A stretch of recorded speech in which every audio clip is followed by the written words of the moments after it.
سمع و بصر نے تفہیم القرآن کی مکمل 6 جلدوں کی آڈیو سی ڈی تیار کی ہے۔ الاحقاف نام آیت نمبر 21 کے فقرے اذ انذر قومہ بالاحقاف سے ماخوذ ہے۔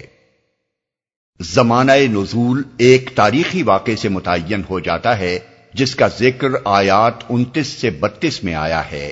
ان آیات میں جنوں کے آنے اور قرآن سن کر واپس جانے کا جو واقعہ بیان ہوا ہے وہ حدیث و سیرت کی متفقہ علیہ روایات کی روح سے اس وقت پیش آیا تھا جب نبی صلی اللہ علیہ وسلم طائف سے مکہ معظمہ کی طرف پلٹتے ہوئے نخلا کے مقام پر ٹھہرے تھے، اور تمام معتبر تاریخی روایات کے مطابق آپ کے طائف تشریف لے جانے کا واقعہ ہجرت سے 3 سال پہلے کا ہے، لہذا یہ متعین ہو جاتا ہے کہ یہ سورہ 10 نبوی کے آخر یا 11 نبوی کے ابتدائی زمانے میں نازل ہوئی۔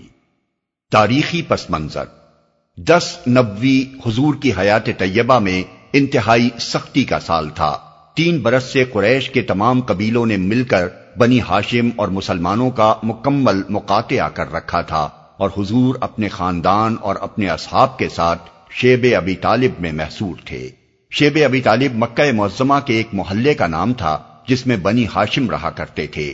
شیب عربی زبان میں گھاٹی کو کہتے ہیں، چونکہ یہ محلہ کوہ ابو قبیس کی گھاٹیوں میں سے ایک گھاٹی پر واقع تھا اور ابو طالب بنی ہاشم کے سردار تھے، اس لیے اسے شیب ابی طالب کہا جاتا تھا۔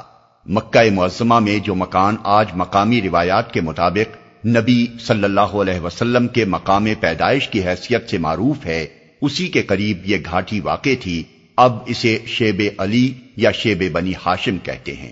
قریش کے لوگوں نے ہر طرف سے اس محلے کی ناکہ بندی کر رکھی تھی جس سے گزر کر کسی قسم کی رسد اندر نہ پہنچ سکتی تھی۔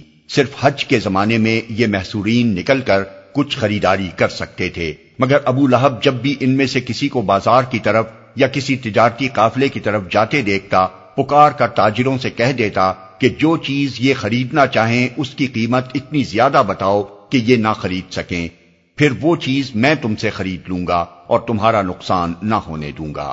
متواتر 3 سال کے اس مقاطعے نے مسلمانوں اور بنی ہاشم کی کمر توڑ کر رکھ دی تھی، اور ان پر ایسے ایسے سخت وقت گزر گئے تھے جن میں بسا اوقات گھاس اور پتے کھانے کی نوبت آ جاتی تھی۔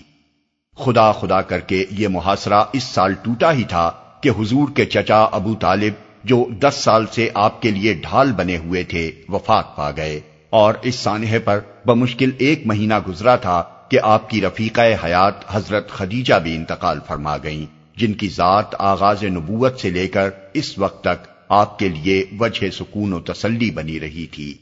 ان پے در پے صدموں اور تکلیفوں کی وجہ سے حضور اس سال کو عام الحزن یعنی رنج و غم کا سال فرمایا کرتے تھے۔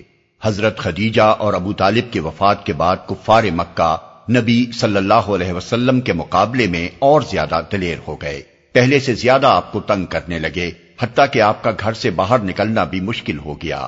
اسی زمانے کا یہ واقعہ ابن حشام نے بیان کیا ہے کہ ایک روز قریش کے اوباشوں میں سے ایک شخص نے سرے بازار آپ کے سر پر مٹی پھینک دی۔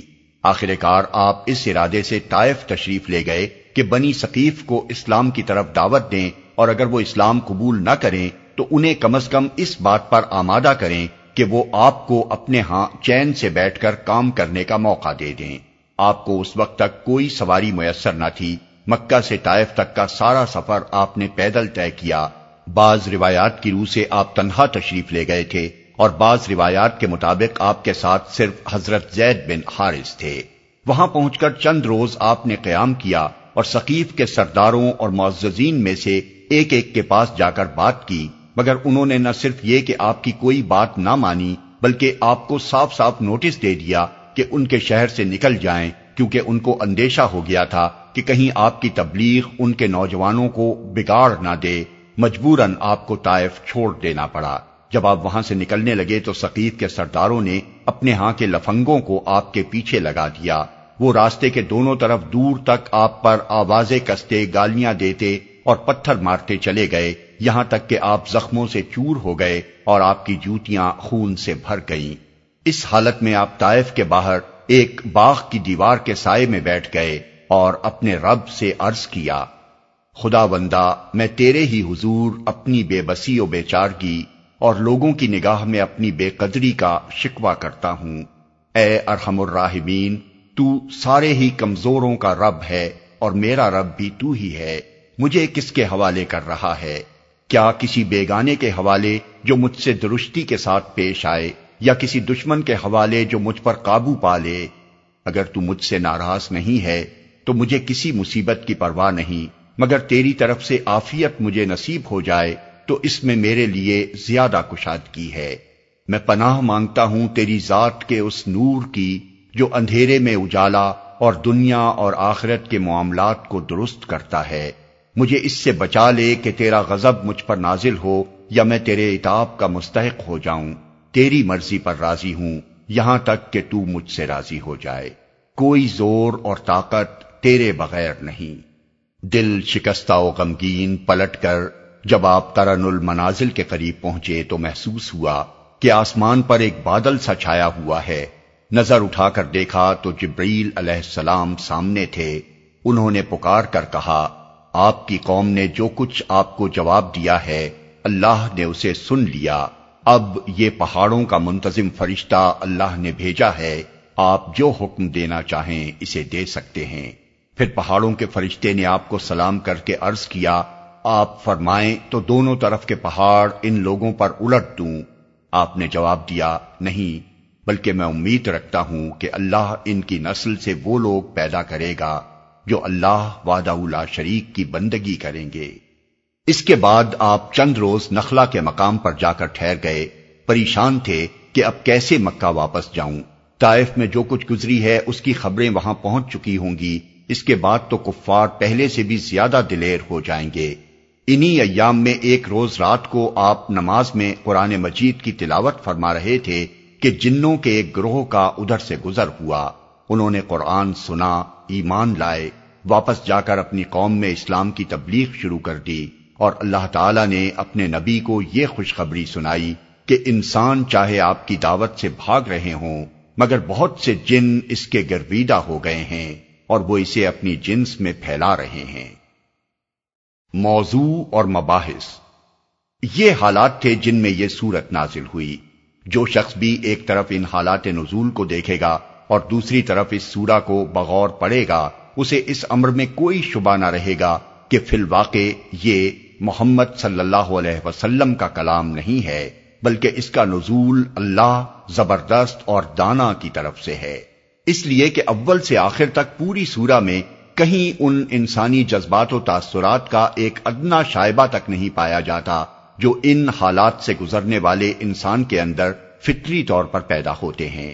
اگر یہ محمد صلی اللہ علیہ وسلم کا کلام ہوتا جنہیں پے در پے صدمات اور مصائب کے بے پناہ ہجوم اور طائف کے تازہ ترین چرکے نے خستہ حالی کی انتہا کو پہنچا دیا تھا، تو اس سورہ میں کہیں تو ان کیفیات کا عکس نظر آتا جو اس وقت آپ کے دل پر گزر رہی تھیں۔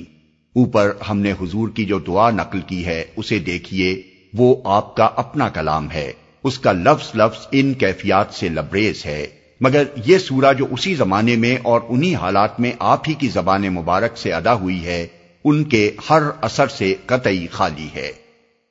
سورہ کا موضوع کفار کو ان گمراہیوں کے نتائج سے خبردار کرنا ہے جن میں وہ نہ صرف مبتلا تھے بلکہ بڑے اصرار اور غرور و استکبار کے ساتھ ان پر جمے ہوئے تھے، اور الٹا اس شخص کو ہدف ملامت بنا رہے تھے جو انہیں ان گمراہیوں سے نکالنے کے لیے کوشاں تھا۔